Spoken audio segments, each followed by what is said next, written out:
বলখের বাদশাহ ইব্রাহিম ইবনে আদহাম, নাম কি? জোরে বলুন।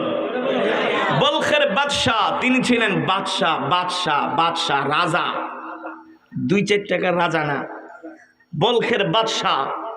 এত পাওয়ারফুল বাদশাহ ছিলেন বলখের বাদশাহ, সুবহানাল্লাহ বলেন। এত পাওয়ারফুল বাদশাহ ছিলেন, তিনি দেখেন রাজপ্রাসাদে শান্তি পাওয়া যায় না, ভালো খাওয়ার মধ্যে শান্তি পাওয়া যায় না, বিলাসিতার মধ্যে শান্তি আসে না, শান্তি আসে একমাত্র আল্লাহর গোলামি করার মাধ্যমে। কার গোলামি? জোরে বলুন, কার গোলামি? আজকে আমরা আল্লাহর গোলামি ছেড়ে দিয়েছি, এই কারণে আমাদের ঘরের মধ্যে শান্তি নাই, সমাজে শান্তি নাই, রাষ্ট্রে শান্তি নাই, সারা পৃথিবীতে শান্তি নাই, সারা পৃথিবীতে যুদ্ধের দাবানল। আপনি কি মনে করছেন যুদ্ধ এমনি থাইমা যাব? এত সোজা না। এই যুদ্ধের পরেই ইমাম মাহদী আসবে ইনশাআল্লাহ। আল্লাহর নবী বলেছেন শেষ জামানায় একটা মালহামা হবে, মালহামা, পুরো পৃথিবী জুড়ে যুদ্ধ হবে, বিগ্রহ। তারপরে ইমাম মাহদী আসবে। ইমাম মাহদী আসার পরে পৃথিবীর যত তাগুত শক্তি, যারা আল্লাহর দ্বীনের বিরোধিতা করেছে, যারা মুমিনের লেবাস লাগিয়ে মূলত ইবলিস শয়তান হয়ে যারা নেক সুরতে মুসলমানদেরকে ধোঁকা দিয়েছে, এই সমস্ত তাগুতদেরকে ইমাম মাহদী সাইজ করবে। সাইজ কি সাইজ করবো জানেন? গলার ভিতরে শিকল লাগায় তাদেরকে রাস্তায় টানা হবে, আর বলবে নেক সুরতে কেন মুমিনদেরকে ধোঁকা দিয়েছিস। ঠিক কিনা বলেন? এখন আপনি ইমাম মাহদীর সৈনিক হবেন নাকি দাজ্জালের সৈনিক হবেন, এটা আপনার বিষয়। যদি ইমাম মাহদীর সৈনিক হতে চান তাহলে মুমিন হতে হবে, ঈমানওয়ালা হতে হবে। কোন নাফরমান, বেঈমান, মিথ্যাবাদী, প্রতারণাকারী, মানুষের সম্পদ লুণ্ঠনকারী, মুসলমানকে কষ্ট দেয়, এমন মানুষ কখনো ইমাম মাহদীর সৈনিক হতে পারবে না। ঠিক কিনা বলেন? যারা আল্লাহর কোরআনকে ভালোবাসবে, আল্লাহর কোরআনকে মহব্বত করবে, তারা হবে ইমাম মাহদীর সৈনিক। ঠিক না ভাইরা আমার? তারা হবে ইমাম মাহদীর। সুতরাং মুসলমান, যে কোরআন আমি আপনাদের সামনে তেলাওয়াত করলাম, এই কোরআন আল্লাহর জবানের কালাম, রাসূলের হাদিস। আমাদের প্রতি কোরআনের হক আছে। কি আছে? আল কোরআন হুজ্জাতুল লাকা ওয়া আলাইকা। আমাদের প্রতি কোরআনের হক আছে। প্রত্যেকটা মানুষের কাছে জিজ্ঞেস করা হবে তুমি কোরআনের হক আদায় করেছিলে কিনা। ঠিক কেন বলেন? কোরআনের হক আদায়ের মধ্যে একটা হলো মাদ্রাসা প্রতিষ্ঠা করা। বাংলাদেশের মাদ্রাসাগুলো যদি বন্ধ হয়ে যায়, মসজিদের ইমাম নিয়োগ দেওয়া বন্ধ হয়ে যাবে। কথা বলেন না? খতিব নিয়োগ দেওয়ার বন্ধ হয়ে যাবে। ঠিক কিনা বলেন? হাফেজ আলেমের ফ্যাক্টরি বন্ধ হয়ে গেলে আর কোরআন পড়ানোর জন্য, কোরআন শোনার জন্য কোনো হাফেজ আলেম পাবেন? এই মাদ্রাসাগুলো হলো কোরআনের ফ্যাক্টরি।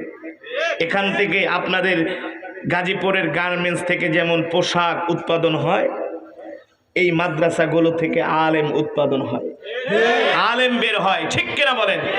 আর আলেম যদি এই সমাজের মধ্যে, রাষ্ট্রের মধ্যে না থাকে, তাহলে সাধারণ মুসলমান বেঈমান হয়ে যাবে, মুনাফিক হয়ে যাবে, ঈমান হারা হয়ে যাবে, এতে কোনো সন্দেহ নাই। ঠিক কিনা বলেন? আপনার সম্পদ কম থাকতে পারে, দুনিয়ার অর্থবিত্ত কম থাকতে পারে, কিন্তু ঈমান যদি না থাকে তাহলে তো আপনি জাহান্নামী।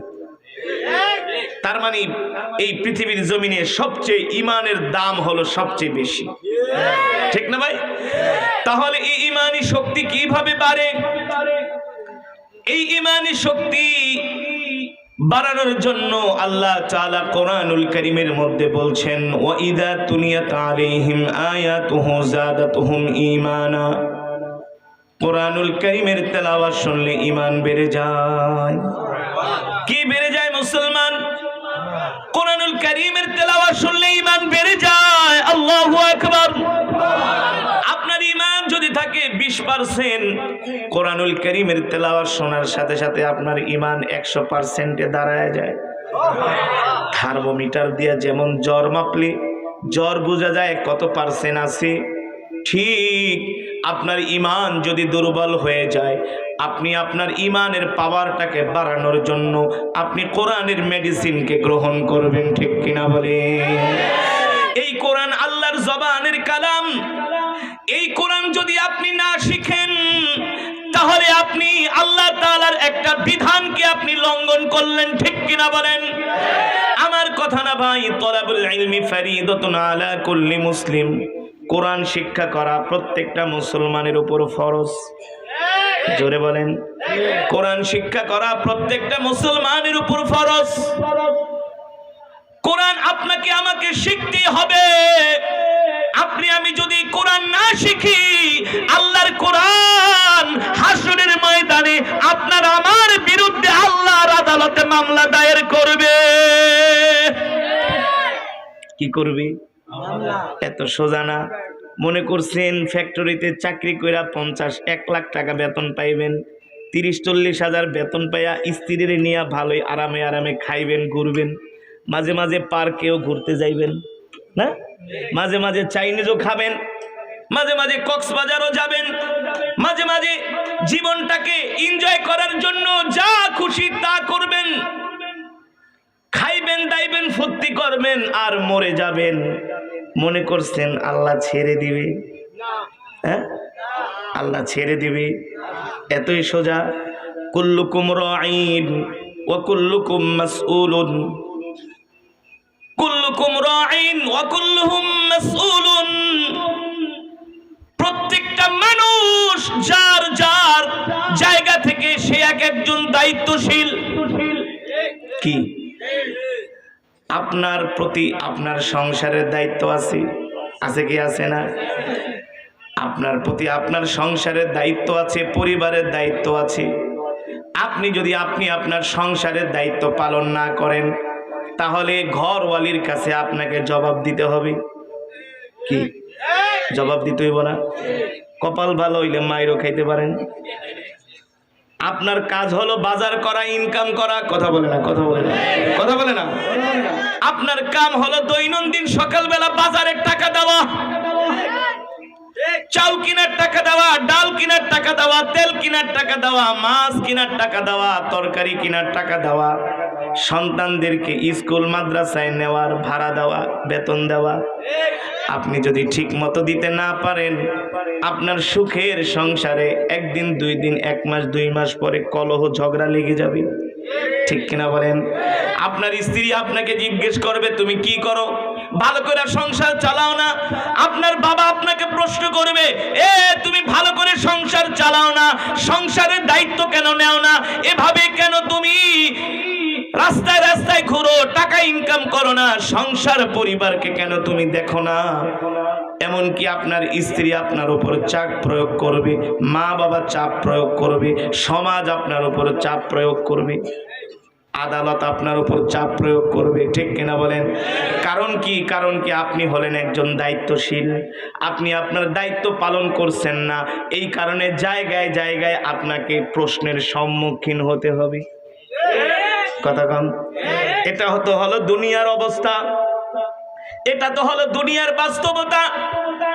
আল্লাহর নবী বলেন কুল্লুকুম রাঈন ওয়া কুল্লুকুম মাসউলুন আন রিয়াতিহি। আল্লাহর নবী বলেন যার যার জায়গা থেকে এক একজন করে সে দায়িত্বশীল। আর হাসরের ময়দানে আল্লাহ তাআলা প্রত্যেকটা মানুষকে তার দায়িত্ব সম্বন্ধে জিজ্ঞাসা করবেন। কি মনে করছেন? আল্লাহ তাআলা দায়িত্ব সম্বন্ধে জিজ্ঞাসা করবেন, তুই আমার বান্দা, আমি আল্লাহ তোকে দায়িত্ব দিয়েছিলাম কোরআন শিখা। তুই নিজে কোরআন শিখবি, সন্তানদেরকে কোরআন শিখাবি, ঠিক কিনা বলেন? পরিবারকে কোরআন শিখাবি। তুই দায়িত্বশীল, তোর দায়িত্ব হলো নিজেও 5 ওয়াক্ত নামাজ পড়বি, পরিবারকেও নামাজের জন্য বলবি, ঠিক কিনা বলেন? তুই দায়িত্বশীল, তোর কাজ হলো তুই নিজেও দ্বীনের দাওয়াতের কাজ করবি, অন্য মানুষকেও দ্বীনের দিকে কিনা বলেন? আল্লাহর নবী বলেন প্রত্যেকটা মানুষকে আল্লাহ তাআলার কাছে জবাবদিহি করতে হবে। আর আল্লাহ তাআলার কাছে যাদেরকে আমাদের সকলকে জবাবদিহি করতে হবে, আর প্রশ্নের উত্তর না দিয়া হাসরের ময়দানে আমরা এক কদম সামনে আগাতে পারবো না। পারবো? যেই কোরআন আমি আপনাদের সামনে তেলাওয়াত করলাম, আল্লাহ তাআলা হাসরের ময়দানে ডাক দিবে, এ আহলে কোরআন রে এদিকে আসো, এ আহলে কোরআন রে এদিকে আসো। যারা আহলে কোরআন দুনিয়ার জমিনে যারা কোরআনকে ভালোবাসছে, কোরআনকে মহব্বত করছে, আল্লাহর কোরআন আল্লাহর তাআলার কাছে ওই সমস্ত আহলে কোরআনদের জন্য সুপারিশ করবে আর বলবে, আল্লাহ আপনার এই বান্দা দুনিয়াতে কোরআন পড়েছে, কোরআন অনুযায়ী আমল করেছে, কনকনে শীতের মধ্যে ঠান্ডা পানি দিয়ে ওযু করে ফজরের পরে সূরা ইয়াসিনের আমল করেছে, আল্লাহু আকবার। মাগরিবের পরে সূরা ওয়াকিয়ার আমল করেছে, ইশারের পরে সূরা মুলকের আমল করেছে। সুবহানাল্লাহ। কোন আমি কোরআন সাক্ষী দিলাম, আল্লাহ আপনি তাকে জান্নাত দিয়ে দেন। আর আস্তে কোন সুবহানাল্লাহ। আল্লাহ তাআলা বলবে আমি জান্নাত দিব না। কোরআনুল কারীমের একটা সূরা আছে সূরাতুল মুলক। কোন সূরা? জোরে বলেন কোন সূরা? তাফসীরের মধ্যে এসে আল্লাহ তাআলা দেখবে তার কোরআন তার বান্দার জন্য কেমন করে সুপারিশ করে। সূরাতুল মুলক দাঁড়ায় যাবে, বলবে আল্লাহ দুনিয়ার জমিনে আমি তার জিম্মাদারি নিয়েছিলাম, সে যদি প্রতিদিন ইশারের পরে আমি সূরা মুলকে তেলাওয়াত করে, আপনি যদি তাকে জান্নাত না দেন, আমি সূরা মুলক আপনার সাথে ঝগড়া করব। আর আস্তে কোন সুবহানাল্লাহ। আপনাকে জান্নাত দিতেই হবে, আপনি এই বান্দাকে জান্নাত দিতেই হবে, কারণ সে প্রতিদিন ঘুমের সময় ইশারের পরে সূরা মুলকের আমল করে সে ঘুমিয়েছে। আল্লাহু আকবার। যখন সূরাতুল মুলক আল্লাহ তাআলার দরবারে আমাদের জন্য সুপারিশ করবে, তখন কি আল্লাহ জান্নাত না দিয়ে পারবে? যদি বলেন আল্লাহ তাআলা সূরা মুলকের আমল করার কারণে আল্লাহ তাআলা বিনা হিসাবে জান্নাত দিয়ে দিবে। জোরে বলেন সুবহানাল্লাহ। এই যে একটু আগে আমি আপনাদের সামনে কোরআন পড়েছি, ঠিক না? অনেকেই কোরআন শোনার জন্য অনেকে দৌড়ায় দৌড়ায় কোরআনের মজমায় আসছেন না?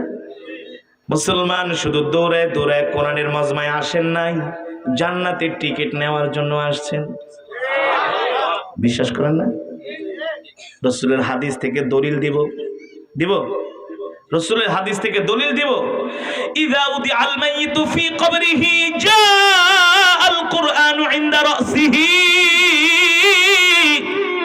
আল্লাহর নবী বলেন, যে দুনিয়ার জমিনে কোরআনকে ভালোবাসবে, কোরআনকে মহব্বত করবে, কোরআনকে তেলাওয়াত করবে, মান ক্বরাআল কুরআন ফাস্তাযহারাহু ফাআহাল্লা হালালাহু ওয়া হাররামা হারামাহু আদখালাহু আল্লাহুল জান্নাহ ওয়া শাফাআহু ফি কুল্লি আশারাতিন মিন আহলি বাইতিহি কুল্লুহুম কদ ওয়াজাবাত লাহুন নার। সুবহানাল্লাহ বলেন।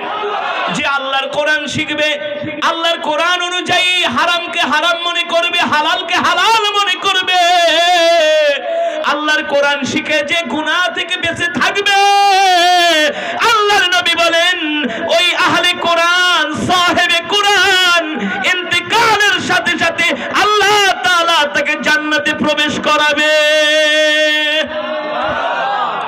তার মানে যুবক, তুমি যদি জান্নাতে যাইতে চাও কোরআনকে মহব্বত করো, ঠিক কিনা বলেন? কোরআনকে মহব্বত করলেই জান্নাত মিলবে। সুবহানাল্লাহ বলেন। রাসূলের হাদিস থেকে আসছে যে এই দুনিয়ার জমিনে আল্লাহর কোরআনকে মহব্বত করবে, ইযা উদিআল মাইয়িতু ফি কবরিহি জাআল কুরআনু ইনদা রাসিহি। যে দুনিয়ার জমিনে কোরআনকে ভালোবাসবে, কোরআনকে মহব্বত করবে, ইন্তেকালের সাথে সাথে তার মৃত্যুর সাথে সাথে যখন তাকে কবরের মধ্যে শোয়া দেওয়া হবে, ওই কবরে নাই কোনো বাতি, নাই কোনো সাথী, নাই কোনো দরজা, নাই কোনো জানালা, নাই কোনো বিছানা, ওই একাকিত্বের ঘর অন্ধকার কবরে যখন মানুষ একেবারে অসহায় হয়ে যায়, যাবে, ওই সময় আল্লাহর কোরআন তার মাথার কাছে বসে বসে তাকে পাহারা দিবে। কি দিবে? জোরে বলুন, কি দিবে? তাহলে কোরআন শেখার দরকার আছে কি আছে না?